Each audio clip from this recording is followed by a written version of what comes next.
Hello and welcome to English for You. I'm Seb. And I'm Rainbow. So, Rainbow, have you had any experiences talking to your boss about a new job? About leaving, yes, but not staying at the same company. I'm always leaving, actually. Really? Always on the move? I'm always on the move. There's always something better in some position somewhere. What about you? I hate it, honestly. I always get so nervous when I have to talk to a boss or someone higher up. Because, it's always about something big, you know? Or something bad. Or something bad, yes. Anyway, today's article is looking at something much better, something very good. We're looking at talking about a new job, getting a new job. So let's take a look, shall we? Reading. Talking to the boss about a new job. I appreciate your agreeing to meet with me this afternoon. Not a problem, Mac. What can I do for you? Well, you know I've been manning the front desk for a year now. Yes, and the customers love you. I don't know what the hotel would do without you. Wait, you're not quitting, are you? No, in fact, just the opposite. I heard that Michelle will be leaving her job as sous chef in the hotel restaurant next month. Would you mind if I applied for the position? That's a job that requires a very specific skill set. Yes, I realize that. The responsibilities include buying supplies, preparing the food to be cooked, and arranging the kitchen schedule. Do you know that I'm also a licensed French chef? Right, you did mention that in your resume. It's pretty impressive. The new position would help me reach my goals and benefit the company. With experience in both restaurant and front desk work, I could become a floor manager. That's a pretty sensible plan, in my opinion. I'll put in a request for the position with the hotel director. Okay, so our article for today is called Talking to the Boss About a New Job, and it starts with a really formal greeting, actually. Our first guy, Max, says, I appreciate your agreeing to meet with me this afternoon. Okay, that's a really good way of starting off a formal conversation with your boss. And it sounds like it's not a bad thing. Yeah, it sounds good. All right, next sentence. So we have Joan who says, not a problem, Mac. What can I do for you? So also, it sounds really good, very polite, right? So we use not a problem to say when somebody's happy to do something. So if I asked Seb for help and I said, thanks for your help, Seb. And he would say, not a problem. Oh, or we can say that something when he's not bothered by something. So I'm saying, oh, I'm really sorry for interrupting you in the middle of your meeting. And I could say, oh, not a problem. So it's totally fine. Or we can say that something can be done. So for example, I can say, I would like to pay with my credit card. Is that okay? Not a problem. So these are three different ways of using not a problem. Exactly. So he's okay with what's going on right now. Okay, so our next line is Mac again, and he says, well, you know, I've been manning the front desk for a year now. Okay, so we have the verb man here. Not man as in man, woman. Man. No, not man. Not woman. No, it's the verb man, which means to operate or manage something. So he's been managing or operating the front desk for over a year now. Ooh, I wonder if it's good or bad. Does he want to stay or he wants to leave? I don't know. Let's find out. So Joan says, yes, and the customers love you. I don't know what the hotel would do without you. So of course, she's encouraging him, saying, I hope you don't leave. That's kind of her way of saying that. Yeah. So she's saying that Mac is so good that the hotel would struggle and do really poorly without him. So she thinks he's great. Yes. And then she says, wait. You're not quitting, are you? Right, yeah, so what's going to happen now? Well, Max says, no, in fact, just the opposite. Okay, so opposite here is a noun, and it means something that is as different as it could possibly be from something else. Basically, Mac is saying that he absolutely doesn't want to quit. Just the opposite, he's interested in a new job at the hotel. We can also use opposite in the same way as an adjective. So I thought of buying a big, juicy steak for Rainbow. I thought that would make her happy, but in fact, it had the opposite effect because she's a vegetarian. No steak. Yeah, no steak. Another usage for opposite, this time as a preposition, is something that is facing something else. So the bank is opposite the MRT, for example, if it's on the other side of the road, or I am opposite rainbow, if we're standing facing each other. Let's look at an example sentence. I thought this new movie would be really funny, but it was the complete opposite. I was terrified. It sounds terrible. Yeah, no, I do not like scary movies. Oh, me neither. No. Okay, so our next line. I heard that Michelle will be leaving her job as sous chef in the hotel restaurant next month. Ooh, okay. fancy. Yeah, so we can see what he's going for here. He's after the job sous chef, which is another interesting word here. In fancy restaurants, a sous chef is the second most important man in the kitchen after, you guessed it, the chef.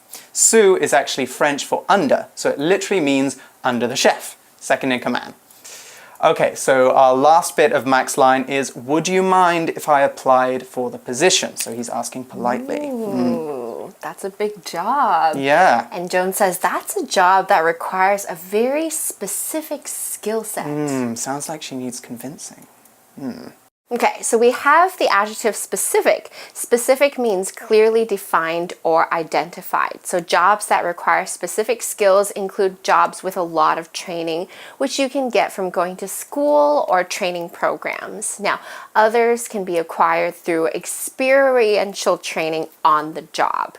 So the skills that are needed for a specific job are also known as skill set, which is what Joan says.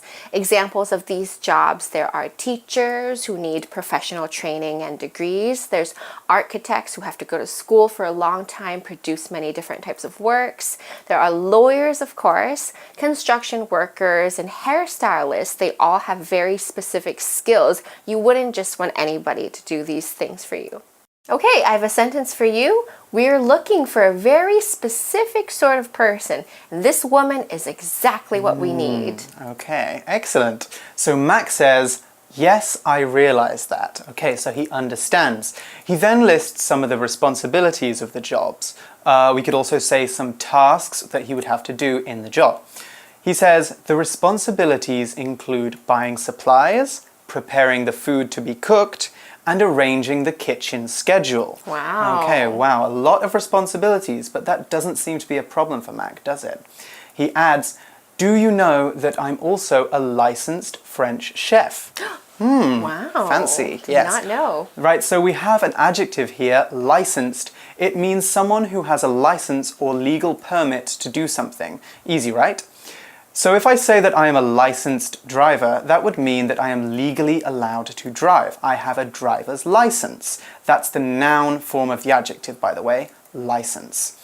So basically, any job or skill that you have that also requires a license can be described in this way.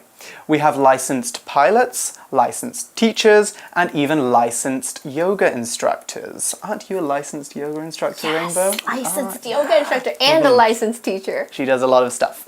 Okay, so our example sentence for licensed is Simon is a licensed nurse and specializes in looking after elderly people.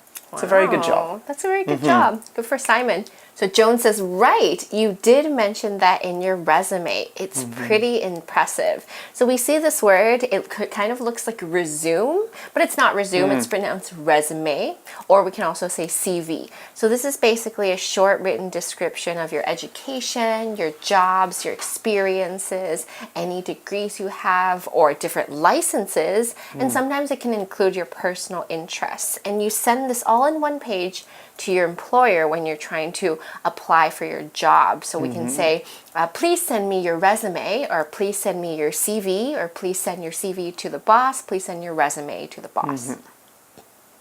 Okay, so afterwards, Mac's giving these reasons to see why he wants the new job. Yes, he is giving these reasons to why he wants the new job, and this is some really good English to use if you're ever applying for a job. Let's take a closer look. He says, the new position would help me reach my goals and benefit the company. Wow. Right, so Mac is talking about how he might benefit the company. To benefit is a verb which means to bring advantages to something or to be in a better place thanks to something else.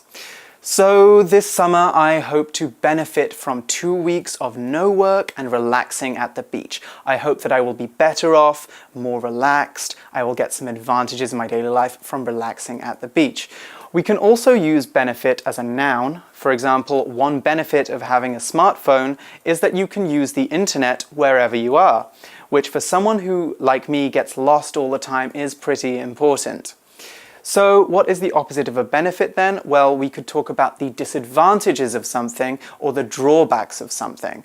So, for example, a disadvantage of having a smartphone is that we can get completely addicted to them, which is again true about me. Our example sentence for benefit is thousands of people benefited from the government's new social housing program. So thousands of people did better, got into a better kind of standard of living because of this new housing program. Okay, so Mac actually has one last thing to say, and it is, with experience in both restaurant and front desk work, I could become a floor manager. Okay, so we had the word manager there. That's a noun, right? It's a person. A manager is a person who runs a business or a shop or a team or a department. So like there is always a group of people underneath the manager. Normally, we can put a noun modifier, okay, so another noun before manager to show what kind of manager we are talking about. So in the article we had floor manager, but we could also have hotel managers, department managers, like I just said, a restaurant manager, all sorts. What other managers can we have? Oh, you know, in Taiwan, the restaurant manager is the one that gets into the most trouble. Or this is when you're Really? traveling in Taiwan or in China, because everybody always, no matter what, asks to speak to the manager. I want to speak to your manager. This is what all the Chinese guests traveling to Taiwan, they're always Quite an angry saying. thing to say, right? Let me speak to the manager. Yep, that yep. means that there is a problem, you know? Yep. Or who's your manager? Who's your manager? Yeah. Who is in charge of you? Okay, we can also use manager as a noun. We can say to manage or to manage a team. So, for example, in my previous job, I managed a team of 3 people. Wow. Yeah, or I was told that I would. Okay, our example sentence is, my new manager at work is really strict. I miss my old boss. Oh, have you ever had a really strict manager? Yes, my manager Oh. at one of my companies was really terrible, and I was also a manager. So the manager managed me, managing other people, and it was It's a terrible. lot of management. It was a lot A of lot of management, management. which is the noun of It manage. is the noun, yes. Okay, the next sentence. That's a pretty sensible plan, in my opinion. I'll put in a request for the position with the hotel director. Wow, so it sounds like she approves. Yeah.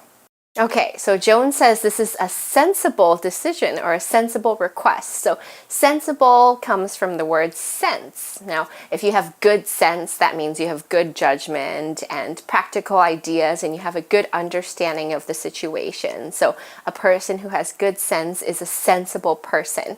Now, an answer can also be sensible. That means the answer makes very good sense. A sensible approach to solving a question or a problem is an approach that really makes sense when you think about the logic. You can also say sensible compromise or sensible option. And finally, we have sensible clothes or shoes. Now, when somebody dresses sensibly, it means they're being very practical and it suits the purpose they are needed for, and it's not just focused on being attractive or fashionable. Okay, I have a sentence for you. It would be sensible to take an umbrella since it has been raining every day for the past week.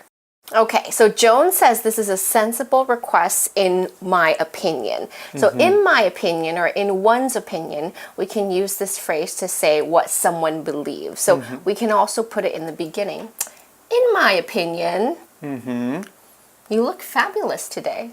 Thank you. Or you can say, you look fabulous today, in my opinion. Yeah. It would be very similar to saying something like, I believe that you look fabulous. Or, as I see it. That is another good phrase that we can use. The way I see it, 在我看. So yeah, very similar to the Chinese. We also had, I will put in a request, to put in a request with the hotel director. That's another very useful phrase that we can use when we're writing formally. To put in a request means to make an official, to ask for something very officially and very formally. Usually it has like a sort of form or something. You have to fill out application. You don't request a cup of water when you're in your friend's kitchen. You request something from your boss, okay? So, for example, we have a line here. The villagers put in a request for money from the government so that they could repair the bridge after the typhoon. Very formal. All right, so we've had a lot of very good language today. Very good language if you want to get that high-flying job, you want that promotion, that raise. What happened today? So we have Joan the boss, and we have Mac who's coming in to ask for a different job as a sous chef. So he's been working at the desk, manning the desk for a while, and he just wants to pursue something else that's probably maybe his hobby. You know, he is a licensed chef, and so this is kind of a surprise to Joan because Joan says, isn't there a special set of skills that you have to have? Yeah, a specific skill set, you're right. But he convinces her, doesn't he? He comes out with a good plan of what he's going to do. He says, he lists out the responsibilities so we know that he understands what he needs to do. And he also says that he brings out this strong skill set that he has, being a licensed French chef. Okay, so at the end of the day, we have a very persuasive conversation between two people, and I think it is time for us to go through to our For You chat. So let's take a look at that now.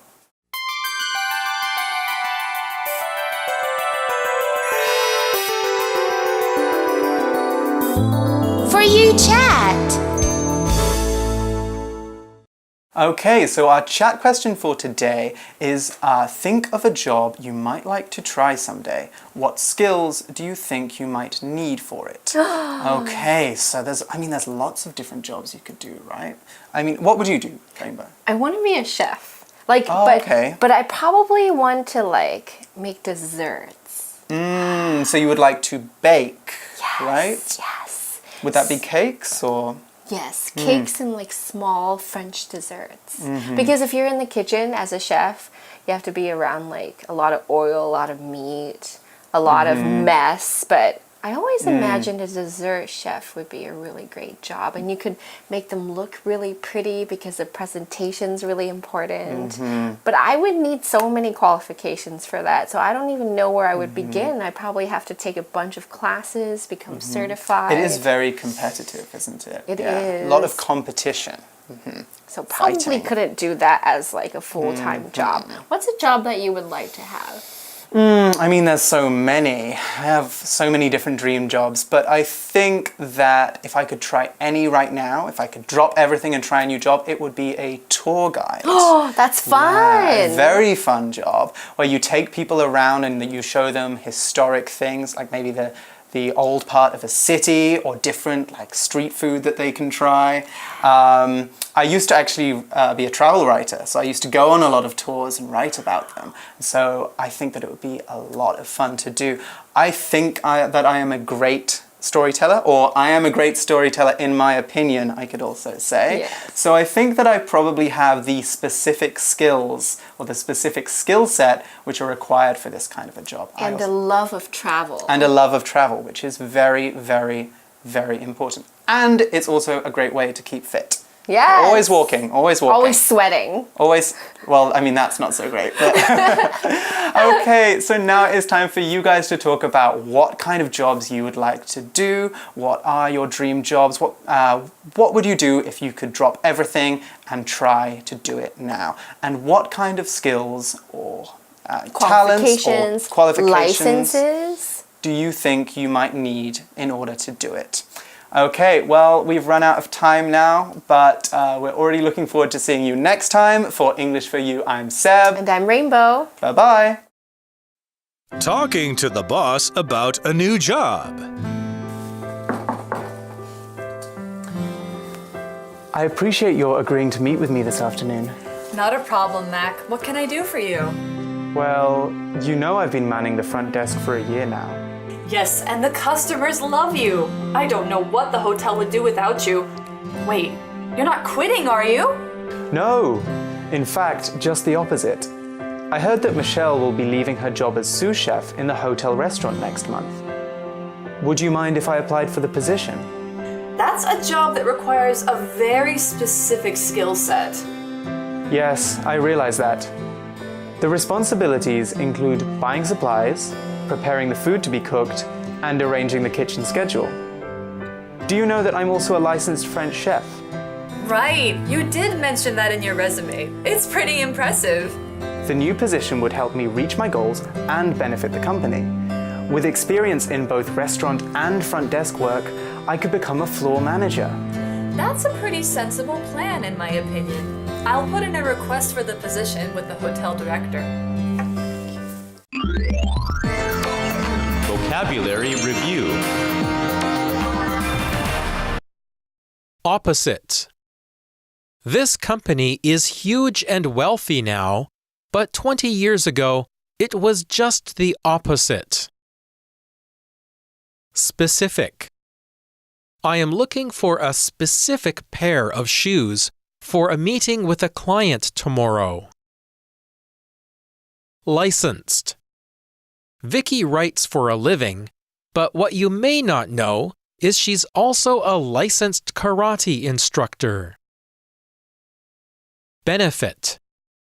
Andrew feels like he benefited from his time in his last job. It taught him responsibility. Manager. The manager at the coffee shop treats his workers very well, and they enjoy their jobs. Sensible. Sally is a very sensible businesswoman, so she doesn't make decisions without thinking them over first.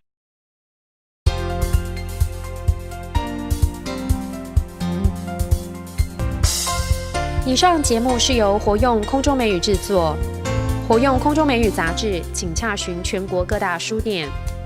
如欲索取试听教材，请来电02-2364-4000 02-2364-4000，或上网查询，网址是 www.english4u.net www.english4u.net